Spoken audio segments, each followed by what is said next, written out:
She wiped tables, not whiteboards, but one night she wrote 2 sentences on a napkin. And 3 days later, the CEO changed the entire company. The napkin wasn't even clean.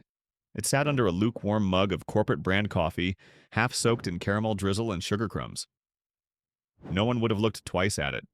But 3 days before the boardroom crisis, that napkin was still blank. And she, Clarice Turner, was still invisible.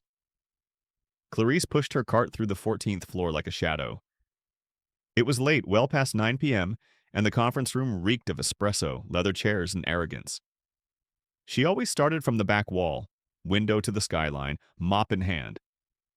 But that night, something stopped her. The whiteboard, still covered in notes from a strategy meeting, arrows, acronyms, phrases like short-term bleed, Yelk's long-term gain, and push cost to delivery. All scribbled in blue marker, proud and loud. Her stomach clenched. She'd heard bits of that meeting through the glass earlier while scrubbing gum off the hallway tile. She wasn't supposed to listen. But when the man in the navy suit said, "If the bottom 20% can't afford it, maybe they're not our market," her hands froze. That bottom 20% was her neighborhood, her sister, her son, her. Clarice didn't scream. She didn't storm in. She didn't have a seat at the table. But she had something they didn't. She knew what it felt like when a price hike meant less food, when streamlining meant cutting your cousin's job. So when she saw the leftover napkins beside the coffee dispenser, unused, flimsy, corporate printed with "Your future starts here," she took one, clicked her pen, and wrote. It wasn't long, just 2 sentences. A question, really. Sharp, personal, impossible to ignore, if anyone actually read it. Then she slipped it under the edge of a strategy binder. No one saw. No one ever saw. At 10:17 p.m., she turned off the lights, pulled her gloves tighter, and rolled her cart back to the elevator. She passed 2 junior analysts still arguing over TikTok metrics. Neither looked at her, but one stopped mid-sentence as she passed. "Did you just write something?" he asked. Clarice didn't flinch. "No, sir," she said with a practiced calm. He laughed to himself. "Thought I saw you scribble something. Maybe it's your resignation letter." She smiled, but it didn't reach her eyes. "No, sir," she repeated. "I don't resign. I clean up after people who quit without telling the truth." He blinked. She was already gone. In the lobby, the night guard nodded as she left. Clarence, who'd worked security since 1997, handed her a small thermos like he always did on Wednesdays. "Mint tea," he said. "For the fight." She didn't ask what fight. They both knew. Upstairs, the napkins sat still, half hidden under a binder that no executive would open again until Monday. The table had already been wiped. The windows were spotless. The carpet smelled like lemon bleach. Everything looked perfect. But something had shifted. Not in the building, in her. That night, she walked home differently. Shoulders back, heart louder than footsteps. Because sometimes, even when they pretend you're invisible, you find a way to leave something they can't unsee. What happened next changed everything. You don't want to miss how this unfolded. Monday morning smelled like overpriced cologne and fear. Everyone was scrambling. Apparently, the quarterly numbers weren't just bad, they were embarrassing. The kind of bad that gets heads chopped off. And while directors debated who to throw under the bus, the CEO, Ethan Laramie, showed up early. That never happened. Clarice noticed. She always noticed, especially from the mop closet across the hall. From that narrow slit in the door, she could see the boardroom fill up like a storm cloud. Suits rushed in, laptops open like shields, phones buzzed like bees. Someone spilled coffee on the table and no one wiped it. That told her everything. She pulled out her cleaning cart, ready to vanish again. But the door didn't close this time. It stayed open. And when Laramie walked in, everyone stood. Except one man. Mid-30s, too smug to sweat. He just pointed to the binder in front of him. "Before we start," he said, "you should see this." Laramie glanced down and saw the napkin. It was crumpled, smudged, coffee-stained. But the ink had bled in just the right places. 2 sentences, sharp, personal. He read it once, then again. And then he sat down very slowly, like someone had pulled the rug out from under his whole education. Clarice wasn't supposed to hear what followed, but the vent near the elevator shaft had a habit of whispering, and Clarice had learned to listen with more than her ears. "What is this?" Laramie asked. No one spoke. Who wrote this? He demanded. Silence. One intern muttered, "It looks like maybe someone from facilities." Someone scoffed. "So we're letting janitors comment on growth strategy now?" Laramie didn't laugh. "Apparently they read better than you." Dead silence. Clarice pressed her back to the wall, hands shaking. Not from fear, from knowing. Because that napkin? It hadn't been about pity, it was a dare. Across the building, in the break room, two assistants whispered over microwaved soup. "You heard what happened? Something about a note?" "They're combing through building footage. CEO thinks it was planted."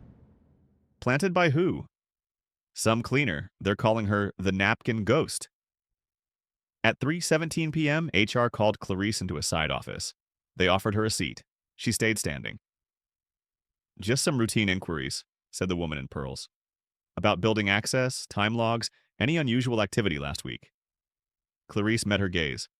"I mop, I scrub, I polish. I don't strategize." Pearls smiled too wide. "Of course not." That night she stayed late, on purpose. She lingered in the same boardroom, wiped the same table. The napkin was gone now, but its echo still rang in the air. She saw her own reflection in the glass wall. A black woman in uniform, rubber gloves on, shoulders stiff. Not a strategist, not a decision maker, but somehow, suddenly, a problem. From the hallway, someone spoke. "You clean like you've got something to prove." She turned. It was the same analyst from Thursday, the one who joked about resignation letters. But this time, he wasn't smiling. "I just clean," Clarice said. He leaned on the doorway. "Well, whatever you did, the board's losing it. They canceled the launch. Some execs think there's a leak. Others think it's a test." She didn't reply, just adjusted her gloves. "Was it you?" he asked. Clarice met his eyes. Calm, steady. "Does it matter?" He didn't answer, and neither did she. Back in the elevator, she stared at the digital numbers, blinking floor by floor. Somewhere above her, the highest paid people in the building were spiraling over two sentences written by a woman they never bothered to name. She didn't need to see their panic. She had already seen their truth. This is the turning point. What comes next isn't just surprising, it might shift everything you believe. Wednesday, 3 days since the napkin showed up in that boardroom. By now, the whole building buzzed with stories. Some claimed it was a consultant stunt. Others whispered about a disgruntled employee. A few blamed the intern program, but no one, suspected the woman in the gray polo with bleach on her sleeve and duct tape on her shoe. Clarice kept her head down until the CEO himself walked straight toward her. "Miss," he said as she restocked the supply cart. She turned. It wasn't a question. He gestured to the corner office. "I'd like a word." People stared. Not subtly, not kindly. Clarice followed, and when the door shut behind her, silence fell like a velvet hammer. He didn't sit. He just walked to the whiteboard. "I've had 10 VPs try to explain that napkin," he said. "None of them got it right." She said nothing. He turned. "But I think you did." Still nothing. "I need to know," he said, softer now. "Why did you write that?" Clarice looked around the office. It was cold, sleek, ridiculously expensive. The chair alone probably cost more than her last 6 paychecks. She spoke finally. "Because I was tired of watching you all build ladders to nowhere." He blinked. "You launch products no one needs. You ignore the people who use them. And when someone speaks up, they get passed over or let go." He tilted his head. "That was never our intent." Clarice gave a bitter laugh. "That's the thing about intent. You don't get points for meaning well." Outside, the board waited. Some were furious, others intrigued. One man whispered, "This is insane." But Laramie was still listening. Clarice didn't stop.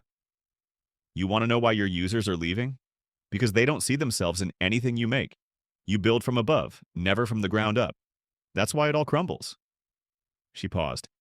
That napkin wasn't advice, it was a mirror. Laramie slowly sat and said, "Then maybe we've been facing the wrong direction." The next day, everything changed. Literally. The Q4 campaign was scrapped.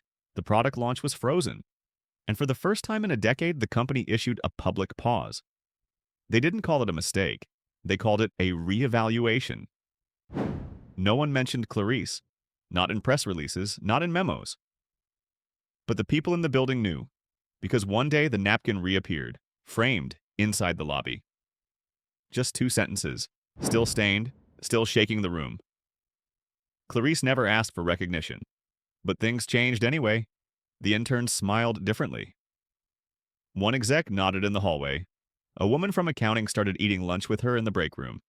And when someone spilled coffee during an investor visit, Clarice walked by, saw it, and didn't stop to wipe it. She kept walking. Because sometimes the mess isn't hers to clean. Sometimes it's theirs to see. Some messes aren't meant to be cleaned. They're meant to be seen. And this one changed everything.